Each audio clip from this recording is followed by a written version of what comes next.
Marketing management ये एक ऐसा कॉन्सेप्ट है जिसकी कोई लिमिट नहीं है। यानी कि पूरी दुनिया, पूरा बिजनेस अगर कुछ चल रहा है तो वो मार्केटिंग की कॉन्सेप्ट पे चल रहा है।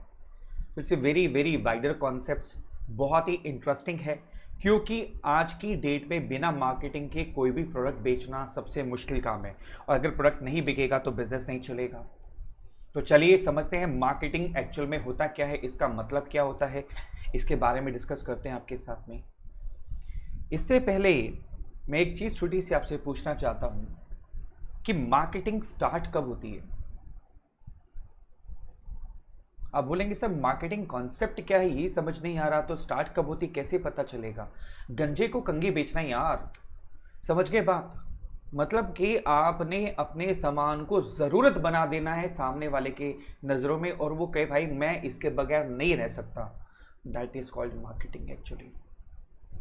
आप देखो क्रीम से गोरे हो जाओगे, मतलब ऐसा विश्वास दिला दिया जाता है, गोरे आदमी को भी लगता है यार मेरा रंग सांवला होता जा रहा है, क्यों ना मैं क्रीम यूज़ कर लूँ। आपने देखा है कभी उसको, मतलब इतना ज़्यादा, इतनी बार उसको जो प्रोवोक किया जाता है, उकसाया जाता है, ये बोलता है नहीं यार मैं तो अब इसको यूज़ कर ही लेता हूँ। परफ्यूम्स की बात करें, डिओड्रेंट की बात करें, तो डिओड्रेंट को ऐसा बना दिया जैसे लाजमी हो गया है। अगर आप डिओड्रेंट लगा करके किसी पार्टी फंक्शन में नहीं जाओगे तो आपसे बड़ी बदबू आनी शुरू हो जाएगी, ऐसा महसूस करता है एक पर्सन, तो उसकी वैल्यू गिर जाएगी, ऐसा महसूस होने लग जाता है आज की डेट में। और डिओड्रेंट से पता नहीं क्या क्या हो जाएगा, ऊपर से क्या क्या गिर जाएगा। दोस्त आपसे मिलना छोड़ देंगे अगर डिओड्रेंट नहीं लगाओगे तो। मतलब ये प्रोडक्ट को या अपनी सर्विस को ऐसा बना देना कि सामने वाला आदी हो जाए, हैबिचुअल हो जाए आपका, मतलब आपके प्रोडक्ट का या आपकी सर्विस का। I think that is called marketing. A set of actual and potential buyers of your product और सर्विस। जो हम सारे एक्चुअल बायर्स और पोटेंशियल बायर्स कौन होते हैं, जो हमारे बायर बन सकते हैं, उनके सेट को हम बेसिकली मार्केटिंग कहते हैं। अब क्योंकि मार्केटिंग एक बहुत वाइड कॉन्सेप्ट है, तो मर्चेंडाइजिंग कहूँ, सेलिंग कहूँ, डिस्ट्रीब्यूशन कहूँ, ये सारे के सारे इसी का एक पार्ट है जिसको हम मार्केटिंग कहते हैं। मर्चेंडाइजिंग, सेलिंग, डिस्ट्रीब्यूशन और all parts of many activities undertaken by a firm which are collectively called marketing. आप बोलेंगे सर सेलिंग भी तो मार्केटिंग है। नहीं, सेलिंग और मार्केटिंग में बहुत फर्क होता है। सेलिंग बहुत छोटा सा कॉन्सेप्ट है, मार्केटिंग बहुत वाइडर कॉन्सेप्ट है।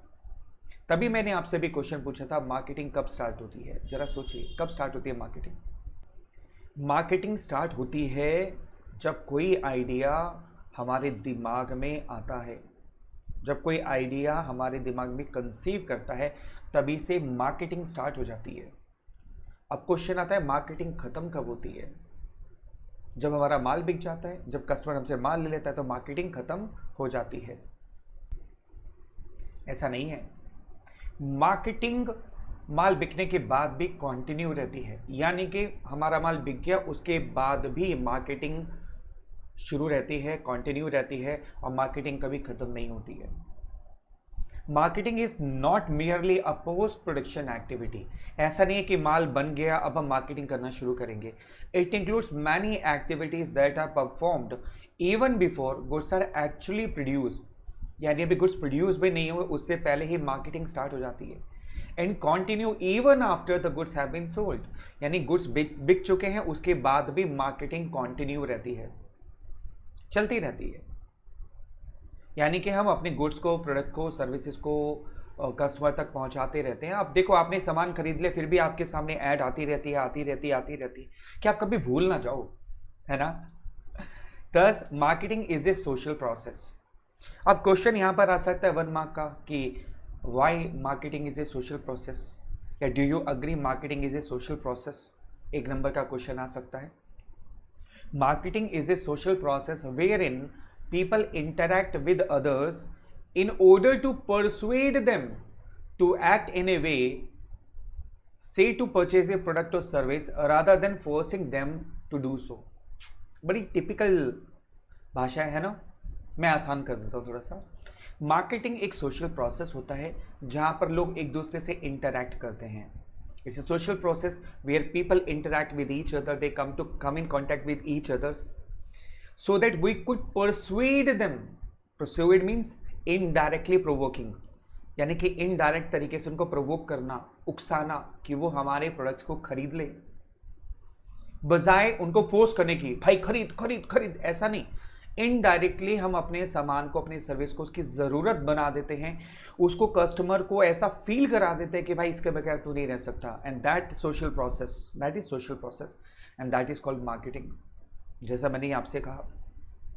अब बात करते हैं फीचर्स ऑफ मार्केटिंग कौन सी होती है। पहले फीचर आते हैं नीड्स एंड वांट्स।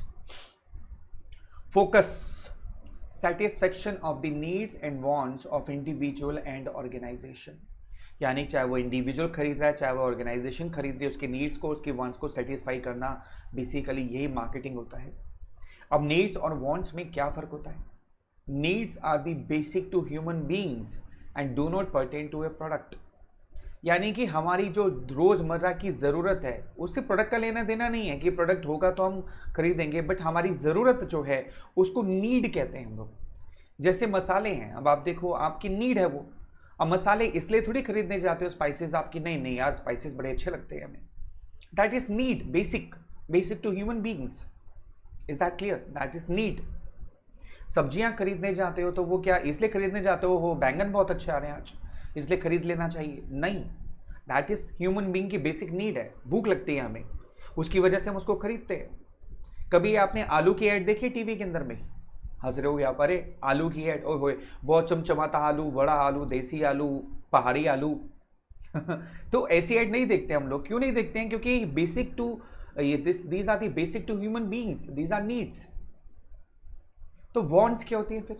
वांट्स वो होती है जो हमारे कल्चर की वजह से, हमारी पर्सनैलिटी की वजह से, हमारे रिलीजन की वजह से जो हमारी ज़रूरत बन जाती है, जो ऑब्जेक्ट्स होते हैं उसको वांट्स कहते हैं। मतलब they are not basic to human beings, लेकिन मान लीजिए मैं अगर हाई सोसाइटी में रहता हूँ, पोश एरिया में रहता हूँ, तो कार मेरी ज़रूरत बन गई वहाँ पर, क्योंकि अगर मैं स्कूटर लेकर जाऊँगा, टू व्हीलर चलाऊँगा तो अड़ोसी पड़ोसी कहेंगे अरे कैसा आदमी है यार, इतनी बड़ी कोठी में रहता है इसके कार नहीं है। That is called wants. वो मेरी पर्सनालिटी की वजह से, मेरे रीजन की वजह से मेरी वो ऑब्जेक्ट मेरी ज़रूरत बन गई, या हमारा कल्चर कह सकते हो, कल्चर की वजह से ऐसा हो गया।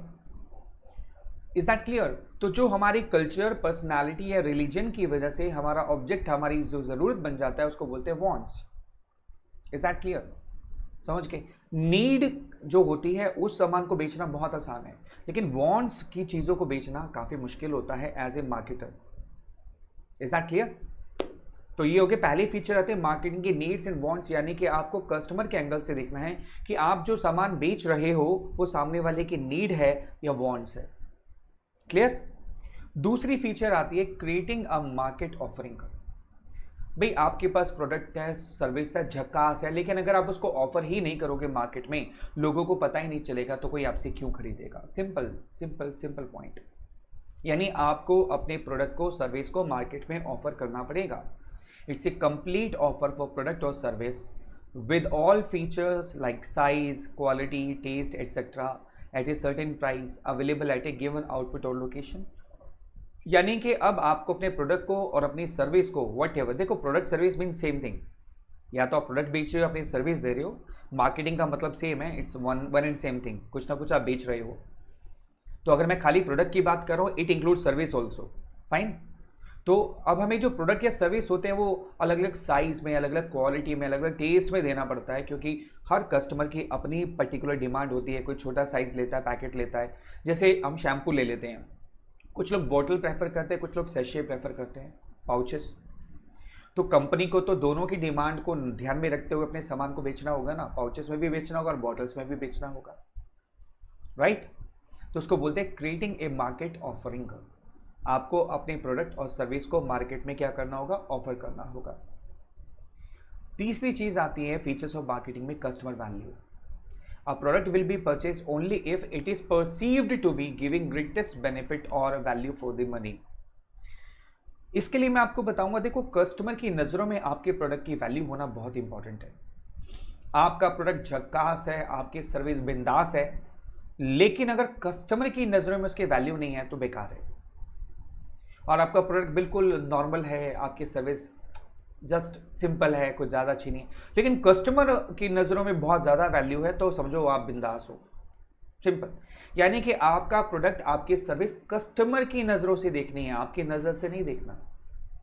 कस्टमर वैल्यू देगा तो वो प्रोडक्ट सर्विस बिकेगा, कस्टमर वैल्यू नहीं देगा तो प्रोडक्ट सर्विस नहीं बिकेगा। कस्टमर इज द किंग, ध्यान रहे, customer is the king. Queen भी है भाई, I understand, I do agree. A product will be purchased only if it is perceived to be giving greatest benefit or value for the money। देखो, जब भी हम पैसा खर्च करते हैं तो हम उसको ना उसके वैल्यू से कंपेयर जरूर करते हैं कि नहीं करते हैं, बताओ। देखो, शाही पनीर का एक एग्जांपल लेते हैं। शाही पनीर की जो फुल प्लेट होती है, अगर आप सब्जी लेने जाएंगे तो आपको 100 रुपये की भी एक प्लेट मिल जाएगी और 400 रुपये की भी मिलेगी। अब दोनों में क्या फ़र्क होता है? आप 400 रुपये की शाही पनीर की एक प्लेट लेते हो, उसमें भी आप बड़े खुश होते हो, क्या मज़ा आ गया भाई। और कई बार आप 100 रुपये खर्च करते हो, शाही पनीर की प्लेट लेकर आते हो, फिर भी आप कहते हो हाय कितने बकवास था। यानी 400 रुपये खर्च करके आप खुश हो, 100 रुपये खर्च करके आप खुश नहीं हो। कारण क्योंकि आप चाहे 100 रुपये खर्च करो चाहे 400 रुपये खर्च करो, आप उसको कंपेयर करते हो वैल्यू से कि आपको बेनिफिट कितना मिला। तो इसका मतलब कस्टमर जो भी वैल्यू लगाता है वो बेनिफिट से लगाता है कि एक प्रोडक्ट या सर्विस को लेके मुझे बेनिफिट कितना मिल रहा है, मुझे वैल्यू कितनी मिल रही है। That makes it sense, that is called customer value. A product will be purchased only if it is perceived to be giving greatest benefit or value for the money। Yogi 3 features. पहला, needs and wants में categorise करना, एक market offer करना, फिर customer की value को देखना। चौथी फीचर आती है exchange mechanism. Very very very important feature of marketing. Exchanges refer to as the essence of marketing. आपको याद होगा जो हमने सबसे पहला स्टार्ट किया था मैनेजमेंट चैप्टर, तो हमने कहा था what is the essence of management, that is coordination. यहाँ पर 1 नंबर में क्वेश्चन आता है what is the essence of marketing management, बच्चे लिखाते कोऑर्डिनेशन। सीधी सीधी गलती कर देते हैं यहाँ पर। एसेंस ऑफ मार्केटिंग क्या है? Exchange mechanism. समझ गए? ये गलती मत करना 1 नंबर के क्वेश्चन में। Essence of management is coordination, essence of marketing management is exchange mechanism। For any exchange to take place, it is important that the following conditions are satisfied। ये बहुत इंपॉर्टेंट है कि सारी कंडीशन सेटिस्फाइड होनी चाहिए अगर आप प्रॉपर मार्केटिंग करना चाहते हो तो, और अगर आपको लगता है कि मार्केटिंग कर रहे हो आप तो। पहली, involvement of at least 2 parties, that is buyer and seller. भाई 2 लोगों का होना बहुत जरूरी है, एक बेचने वाला एक खरीदने वाला। अब आप अपनी दुकान से सामान उठा के घर ले आए और बड़े खुश हो रहे हो भाई मैंने तो सेल कर दी, तो आप अपना ही सामान घर पे ला रहे हो, तो दैट इज नॉट मार्केटिंग यार, दैट इज नॉट मार्केटिंग। आप अपना सामान घर पे ला रहे हो, अकाउंट्स में उसको ड्राइंग बोलते हैं, ड्राइंग्स, ठीक है ना, that is not sale. Accounts में भी उसको हम सेल नहीं बोलते, उसको ड्राइंग्स बोलते हैं। अगर आप अपनी दुकान से अपना सामान घर पर लेकर आ गए तो मार्केटिंग में कैसे कह सकते हो यार आप उसको।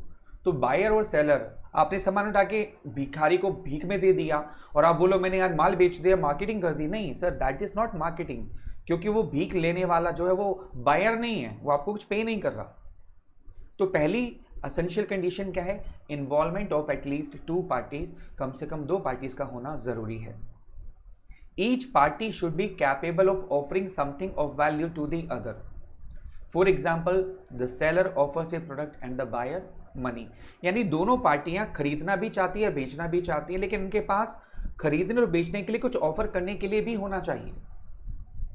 मतलब यार मर्सिडीज की ऐड तो सब लोग देखते हैं, हर कोई खरीदना चाहता है, लेकिन क्या वो एज ए बायर उसके पैसे पे कर सकते हैं? नहीं, हर कोई पे नहीं कर सकता ना, तो इसका मतलब वो बायर की गिनती में नहीं आएगा। अगर कोई चाहता है कि मैं मर्सिडीज खरीद लूं लेकिन उसकी पोटेंशियल नहीं है मर्सिडीज के पैसे देने के, तो we won't call that buyer. समझ गए मेरी बात? तो दोनों कुछ ना कुछ ऑफर, जैसे कंपनी गाड़ी ऑफर कर रही है तो बायर पैसे भी तो ऑफर करेगा ना। तो each party should be capable of offering something of value to the other. For example, the seller offers a product and the buyer money. Buyer money offer करता है और सेलर प्रोडक्ट ऑफर करता है, तो दोनों कैपेबल होने चाहिए कुछ ऑफर करने के लिए। तीसरी कंडीशन आती है, each party should have the ability to communicate and deliver the product और सर्विस। यानी कि प्रोडक्ट और सर्विस डिलीवर कर सकें दोनों party. Each party should have the ability to communicate and deliver the product और सर्विस। कम्युनिकेशन जरूरी है। मान लीजिए मैं माल बेचना चाहता हूं यहां पर, लेकिन खरीदने वाला भी खरीदना चाहता है, लेकिन हम दोनों के बीच में कम्युनिकेशन ही नहीं है। खरीदने वाले को नहीं पता मैं सामान बेच रहा हूँ, और मैं बेचने वाले को नहीं पता खरीदना कौन चाहता है। तो दोनों के बीच में कम्युनिकेशन गैप नहीं होना चाहिए ना। Is that clear? मतलब मैं बेचना चाहता हूँ और खरीदने वाला खरीदना चाहता है, तो हम दोनों के बीच में कम्युनिकेशन की एबिलिटी जरूर होनी चाहिए, तभी हम मार्केटिंग कर सकते हैं, वरना मार्केटिंग नहीं हो सकती sir. Each party should have freedom to accept और रिजेक्ट अदर पार्टीज ऑफर। यानी यहां पर बाउंडेशन नहीं होनी चाहिए कि खरीदना ही पड़ेगा, खरीदना ही पड़ेगा। Is that clear? दोनों को ही, चाहे वो सेलर है चाहे वो बायर है, दोनों के पास फ्रीडम है कि वो किसी की भी ऑफर को एक्सेप्ट भी कर सकते हैं और रिजेक्ट भी कर सकते हैं। एसेंशियल कंडीशन है। और लास्ट कंडीशन आती है, the parties should be willing to enter transaction with each other voluntarily, no compulsion. जैसे मैंने कहा कि अगर मेरा सामान खरीदना है तो पड़ोसी का सामान खरीदना कंपलसरी है, पहले उसका खरीदो फिर मैं अपना दूंगा, ऐसा नहीं हो सकता। That is not voluntarily. जैसे एक डॉक्टर अपनी सर्विस देता है तो डॉक्टर क्या ये कंडीशन लगा सकता है कि भैया मैं दवाई तब दूंगा जब उस केमिस्ट वाले से आप खरीदोगे? कंपल्शन नहीं हो सकती ना। It is not marketing of services, right? तो party should be willing to enter transaction each other voluntarily, अपनी इच्छा से वो ट्रांजैक्शन में एंटर करे, कोई कंपल्शन नहीं होनी चाहिए। ये जो टॉपिक है मैं एग्जामिनेशन एंगल से बहुत इंपॉर्टेंट मानता हूं, क्योंकि ये क्वेश्चन अभी तक ढंग से नहीं पूछा गया, मतलब जैसा कि एग्जाम में आना चाहिए, बट अब आने के चांसेस बहुत बनते हैं इस क्वेश्चन के। what is the essence of marketing management and what are its essential conditions? इस तरीके से क्वेश्चन आपसे पूछा जा सकता है, तो आपको बताना होगा कि सेंस ऑफ मार्केटिंग क्या है, इट इज़ एक्सचेंज मैकेनिज्म, और उसके बाद में आपको बताना होगा कि कौन कौन सी कंडीशंस हैं जो एक्सचेंज मैकेनिज्म में काम आती हैं, इंपॉर्टेंट मैटर करती हैं। उसको याद करने का तरीका आप लिख सकते हैं, waive. Essential conditions of exchange mechanism is waive, WAIVE। W से worth, value to each other होनी चाहिए।